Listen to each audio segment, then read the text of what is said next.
Y entramos al tema internacional y por supuesto lo más importante es Venezuela, lo que está ocurriendo en Venezuela, una tragedia humanitaria increíble, poca reacción del gobierno, mucha ayuda internacional, pero ineficaz para la cantidad de muertos y de personas sepultadas bajo los escombros. La verdad, una situación gravísima. Vamos a tratar de entender lo que está pasando y hacia dónde puede derivar con la ayuda de un analista internacional. Está con nosotros el especialista Alberto Ruscolequier. Buenas noches, Alberto. Qué gusto tenerlo aquí en el programa. Lástima el tema del que vamos a hablar, pero bueno, la realidad se impone, ¿no? Tremendo lo que está ocurriendo en Venezuela, el tremendo sismo que arrasó con cantidad de edificios, miles de edificios y ¿sabe dónde está? Se presume más de 50.000 personas desaparecidas. ¿Cuál es la mirada que desde lo político usted nos puede aportar? Bien, mucho gusto, Laura. Es correcto lo que usted está planteando y lo que está viendo, vamos a dividir lo que es un hecho de la naturaleza y lo que es el hecho político. La naturaleza es ingobernable, es lo que sucede, pero también lo que sucede es que Venezuela está en un estado de indefensión porque es un país que fue depredado en los últimos 30 años. Y digo depredado porque vamos a los datos duros de la realidad por sobre las opiniones subjetivas. Las opiniones tienen que ser consecuencia de los datos. Venezuela llegó a tener en el año 20 años atrás aproximadamente un pico del PBI, de su Producto Bruto, de 480.000 millones de dólares. Hoy Venezuela tiene un PBI de no llega a 100.000 millones de dólares. ¿Qué quiere decir? Que Venezuela prácticamente quedó sin economía. Esto no fue producto de un hecho de la naturaleza, sino que fue producto de una gobernanza que depredó el país por una corrupción absolutamente increíble y aparte una ineficacia en el manejo. Venezuela, claro que está, desde el punto de vista, sufriendo un sismo, pero también es cierto que en los últimos siglos hubieron 8 a 9 eventos sísmicos muy importantes. Si bien es cierto, ninguno de la profundidad y la gravedad del hecho que nos está aconteciendo. Pero históricamente, Venezuela, por ejemplo, a pesar de ser la mayor reserva petrolera del mundo, estamos hablando de 303.000 millones de barriles de reservas comprobadas. No obstante, su producción petrolera quedó reducida prácticamente a nada. En los años de esplendor producía más de 3,5 millones de barriles de petróleo por día y hoy, ahora, un poquitito con la inversión que están haciendo las empresas del exterior, están hablándose quizás a 800, 900 mil barriles. Obviamente no le alcanza. La destrucción es de tal magnitud que Venezuela no va a tener ninguna posibilidad económicamente hablando de reconstruir el país. Ninguna.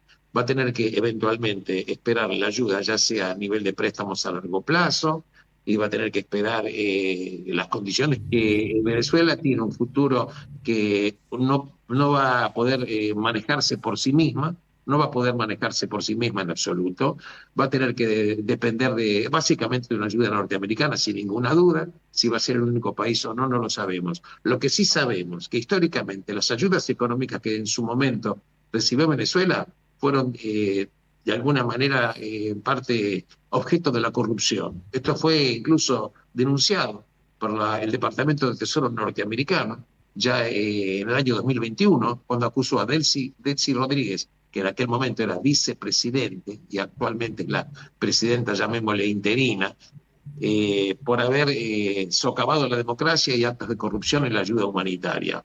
Esto en concupiscencia juntamente también con las Fuerzas Armadas, que hay que recordar que en Venezuela una parte de la economía está manejada por las Fuerzas Armadas, de donde también están actos de corrupción que son enormes. En pocas palabras, Venezuela también es cierto que recibió sanciones del gobierno norteamericano, sanciones que ahora con respecto al acontecimiento que nos ocupa, que es el terremoto, fueron levantadas hasta octubre del año, concretamente hasta el 23 de octubre del 2026, levantó las sanciones que tiene Estados Unidos contra Venezuela. Pero las sanciones que levantó son las sanciones relacionadas con las labores de socorro y reconstrucción. Las otras siguen su curso. Esas sanciones habían comenzado claro. primero en el 2015, cuando estaba Barack Obama de presidente. Estaban relacionadas con los individuos, o sea, los funcionarios venezolanos, puntualmente personas físicas, a quienes se les había congelado los activos y se le dio restricción de visado. 2 años después, en el año 2017, ya estaba Trump en el poder, la primera cadencia presidencial, ya le puso sanciones al gobierno venezolano y también a PDVSA, que es la empresa petrolera. Y ya en el año 2019, las sanciones de la empresa petrolera se extendieron por parte de Estados Unidos y le impidió el acceso al mercado norteamericano, me refiero, no podía transaccionar a través de los bancos norteamericanos, no pudo eventualmente operar en los mercados norteamericanos. Esto, para una empresa petrolera, es prácticamente darle un golpe enorme. Entonces, históricamente, Venezuela fue hundida por un desmanejo y una corrupción terrible, y por un plan político que demostró ser un fracaso total y absoluto. O sea, si el socialismo del siglo XXI, enarbolado por Chávez cuando asumió el poder en el año 1999, termina observando cuál es el cuadro económico, ubiquémonos un día antes del tsunami, un día antes del terremoto. Un día antes del terremoto, Venezuela había perdido el 90% de su PBI. Un día antes del terremoto, Venezuela vivía la gente prácticamente mendigando en las calles. Hay que recordar que en el año ¿Y 2016, cómo se sale de esto? Alberto, ¿cómo se sale de esto desde lo económico? ¿Quiénes son los organismos que podrían ayudar, prestar dinero de largo plazo? ¿Cuál es el rol que va a tener Estados Unidos? ¿Será un plan Marshall? es correcta la apreciación, Laura, porque de esto estamos hablando de una cifra que nadie puede tener una idea, pero estamos hablando de miles de millones de dólares. Los organismos mundiales, por ejemplo, Banco Mundial, obviamente están dirigidos por intereses de los países que son los que aportan los fondos.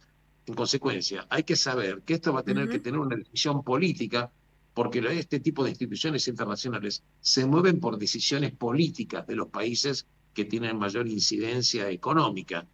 Concretamente, vamos a ver si el Banco Mundial se va a mover a través de la presión o de la incidencia norteamericana, más otros países. Yo estoy seguro que va a haber, ¿cómo podemos decir?, ayudas financieras. El tema en cuestión, ¿a quién se le va a dar la ayuda financiera? ¿Con qué gobierno? ¿Qué gobierno va a manejar la reconstrucción? No puede ser este gobierno porque históricamente demostró, si ya se robaban los alimentos, históricamente, ¿cómo le van a poner en sus manos miles de millones de dólares?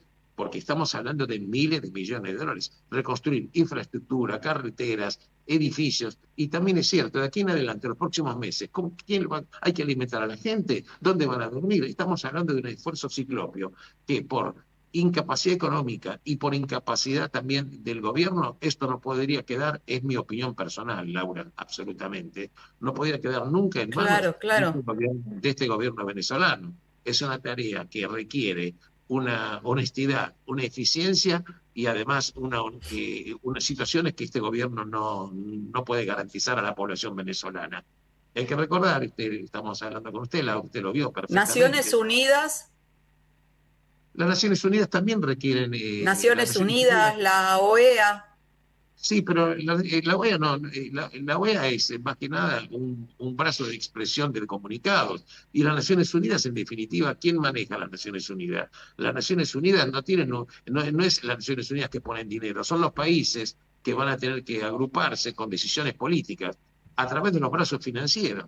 Algunos países pueden dar ayudas por sus propias capacidades económicas. Otros países van a incidir en las instituciones de crédito internacionales. Por ejemplo, Banco Interamericano de Desarrollo, pregunto. Banco Mundial, pregunto. ¿Qué otras instituciones financieras? Lo concreto es que esto, en mi opinión, Laura, es mi opinión personal, puede llegar a ser el cisne negro del chavismo. Puede llegar a ser el cine, no digo Bueno, que lo sea, ojalá que lo sea, pero creo que puede llegar a ser el cine negro porque se colocó la gente incluso con una furia, y digo la furia porque así lo mostraron los medios venezolanos. La furia es terrible porque están viendo un gobierno que no hace absolutamente nada, no tiene ninguna capacidad, no había ni siquiera maquinarias para remover escombros. E incluso voy a dar un dato, chicos, pero que me parece paradigmático, Laura. Alemania movilizó en forma inmediata, dispuso 6 aviones de gran porte con rescatistas y elementos enormes. Y recién ayer autorizó que de los 6 aviones, el gobierno venezolano autorizó que llegue uno. ¿Por qué? Porque ellos siempre querían que la ayuda no llegue directamente a la gente, que canalice a través del gobierno. Y esto demostró que, además de una miserabilidad, demostró una incompetencia total del gobierno. Sí. Así que esto, por eso digo, puede llegar a ser un cisne negro para el chavismo y el gobierno de Delcy Rodríguez. Muchas gracias, Alberto Ruscolequier, por habernos atendido. Muy interesante su análisis y bueno, que de esta enorme tragedia pueda salir algo bueno, si esto es posible, y un cambio de régimen sería una salida beneficiosa para todos los venezolanos y una mano más confiable para generar la reconstrucción que va a ser necesaria. Muchas gracias por su participación y muy buenas noches. Muy buenas noches. Gracias, Laura, por el contacto.